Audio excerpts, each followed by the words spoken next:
I'm Patricia Gras. Welcome to Passion Time, the show the experts share what they're passionate about. And I'm here with artist John Ross Palmer. He's considered one of the top artists in the United States in this century.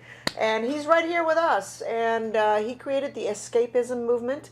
But one of the interesting things about John Ross is that he understands that an artist should be able to make money.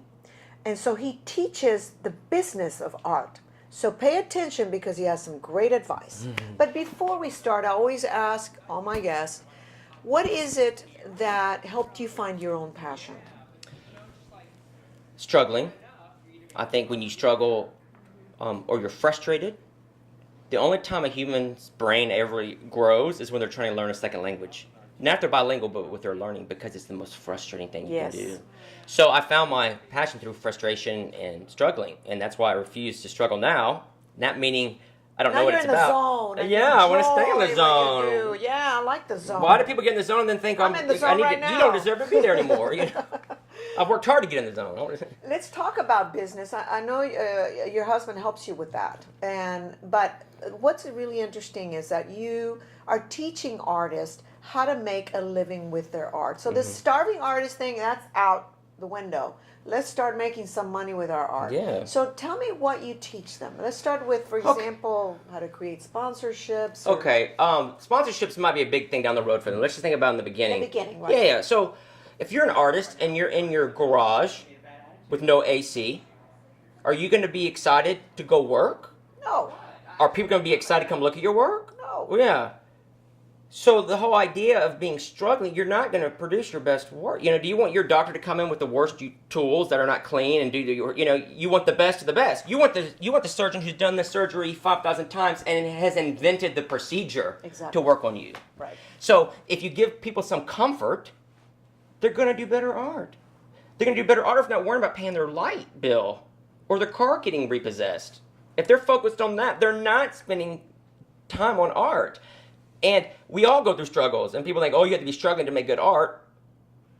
I don't have any idea. I mean, that's the bonds of art back when the kings and czars maybe and ruled the artists and told them what to do. Maybe that's where starving artists came from, because you want to be in control of the big guy, you know, because he wants you to paint him looking like this, and I don't know where this trickled down from. Yeah. Oh yeah, exactly. The beautiful Medicis, right? Yeah. In art, maybe. So. The starving artist saying it's like this: how many times are you going to want to take me to lunch if by the third time again I'm like, haven't sold a painting, can you get my lunch again? Right. Nobody wants people like that. No. So why would you They're want the parasites. Yeah. You're not going to hang around people like that. No. So it doesn't make sense. You know, when you're an attorney and you do the big case and you win $10 million for the firm, you get the bigger office. Everybody thinks you're fantastic. Great. If you're an artist and they think you're commercialized, which please tell me the definition of that. Does that mean you sell one painting in your lifetime? No. Or sell 1,000? What's the definition? You know. So if you're able to have a comfort ability, I think you're going to be able to do a better product. Like anybody in business is trying to compete with others. If you have a better warehouse where people are making benches, it's going to be a better bench. Now you have worked. You're helping other artists from all over the world on how to figure out the business of art. What are some of the things that you're working against? For example, these people come in and they probably haven't been that successful selling their art. What do you find is their mental block or whatever block they have? I think the main thing for an artist with the art, a mental block, is artists, I think they need to have, they're supposed to have this feeling like they're channeling divine, what to paint. And so artists are not open to ideas. It would be like you coming to me and saying, I want a painting, but I need it to be this size to fit over this area of my house. So artists feel like that's telling them what to create. And so what happens, they don't get the commission. They don't get the business. They don't get to be smart about figuring out a painting that might fit better in a house. Why would you not want to do the ones that fit better? Or they don't want to paint the subject matter because they feel like they're being told what to do. Well, number one, we're all told what to do all day long. Yeah, of course. 10 people have told you what to do today before your day gets started. Look at them. They're telling me my God, tell me about it. They've told me 20 things. So we're told what to do all the time. It's just a fact of life. And so an artist that they need to break through the thing of paint what somebody's asking for. It doesn't mean you have to go do that the rest of your life. Right. But if somebody comes to me and wants me to paint a parrot that maybe I'd never painted, I'm going to become a better artist if I'm listening and inputting and doing new things because I'm not channeling Right. from divine. I don't know. I want to learn. And so artists are shut down to that, so they don't ever evolve. They don't ever get a painting that might fit into somebody's space better, or a portrait of somebody. I'd love to do a portrait of somebody because I know that it's going to be their favorite painting. Wow. Yeah. Their ego. Yeah, or their child more like. It's more for their child than them, you know. Yeah. Because they love that person, you know. They want to see them in a piece of art. Sure. I'm going to ask you some of the specific things that I've read about this. And for example, you teach them how to place art in public places. Tell me a little bit about that. I think it's important. My view when I started my art was the more places my art was out there, just by numbers, I was going to be more successful. Okay. Even if the art was marginal in the beginning, which I know it was compared to now, because I've worked full time. So I'm getting better at my craft because I'm doing it all the time. I'm not bartending on the sidelines like a lot of artists have to do, or a side job. Because guess what else? Also, that's going to consume them forever. Right. But when you get your art in more places, you're going to get more exposure. You're going to get more critique, hear more things about it. And there will be a time where you don't want to have it in 30 places. I used to have my art anywhere that I would have it in a smoky bar. I'd have it outside. It didn't matter. But I knew eventually that was going to be all pulled back in. So now my art's only available through me and a couple selected private dealers, but not any public galleries anywhere anymore. Because I don't need to do that anymore. No, but it was a part of the growing. It was the beginning. Yes, and I knew that was going to be a stepping stone. But people, an artist does a couple paintings and they think it needs to be in this perfect, beautiful gallery with white walls, and those don't exist like they used to anymore. You got to start somewhere. You got to start in this. If you're a musician in the small bar, and just start somewhere and do it. Don't appreciate your family and friends buying it at first. Oh, just my family and friends. Well, who's going to buy it? That's all you know. That's the same thing that happens with musicians. I Here's my CD. To my family and friends. Yeah, nobody wants their kid to be in a rock band unless it's the Rolling Stones. Right. There's going to be the Rolling Stones. There's going to be the big people. So encourage it. Right. But get it public. Get it out there. Everybody knows somebody. Hey, a friend has a bar, a restaurant. Yeah. So. What about getting it included with VIPs? Now you did the portrait for George Bush. Is that right? Mm-hmm. What's your question? I mean, sorry. Well, placing your art with VIPs. I mean, they come to you, or you figured out how to reach them? Well, now they come to me. Now that you're famous. No. But when you were infamous, what happened? So, the way I took the art in the beginning was, for example, Tony Vallone has a very successful restaurant here in Houston. Oh, yes. And a Let's great go friend. right now. Oh, yeah, it's right here. I drove by on the way here. I almost parked there and walked over. Is when I wanted to be a collector of my art, I know he's very successful and can buy whatever he wants of my art. Sure. But he doesn't know me. Right. So you have to court.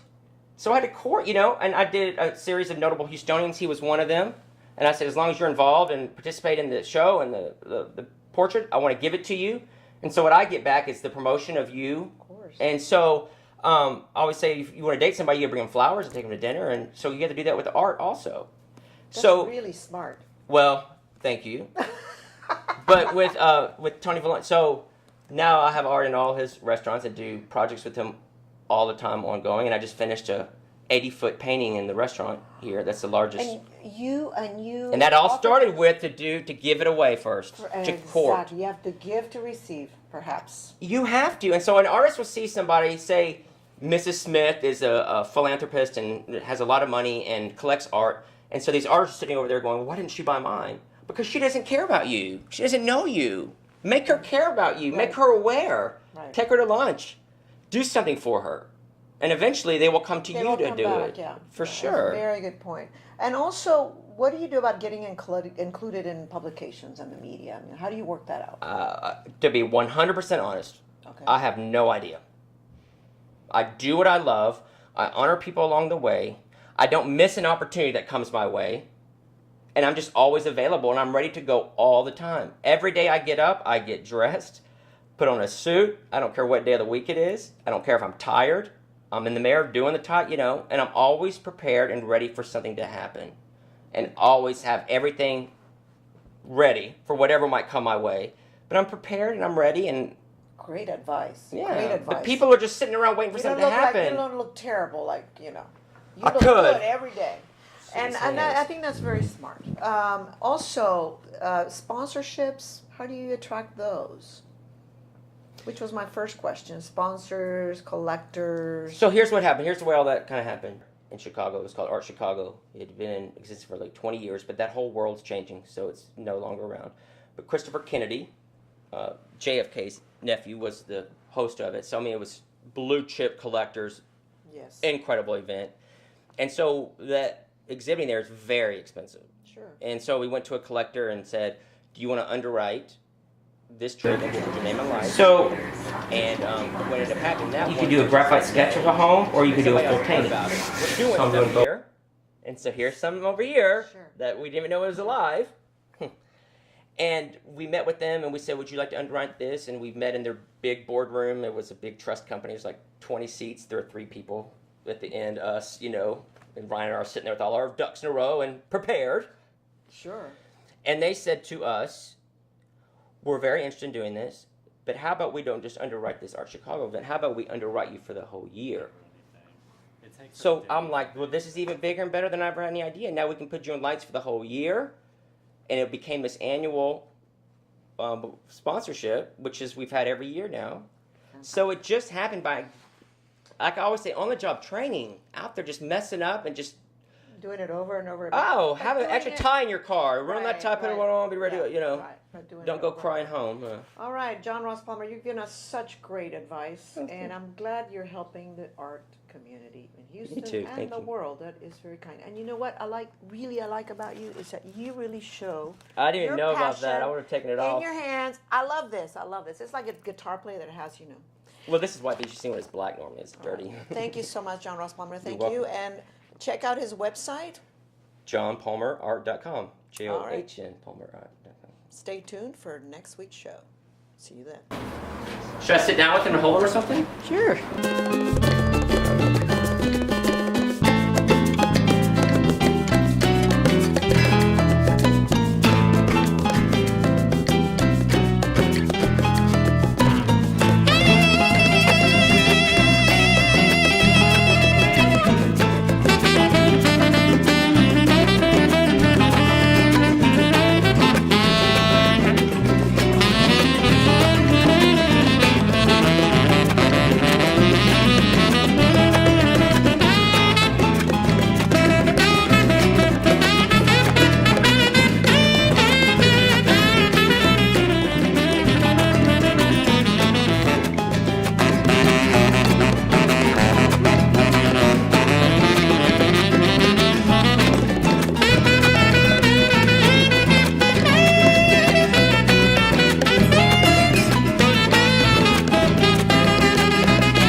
Yo sé que tú puedes, que tú eres capaz. Cambia tu vida. La vida es una y tú vas a triunfar. Cambia tu vida. Con fe y esperanza, las puertas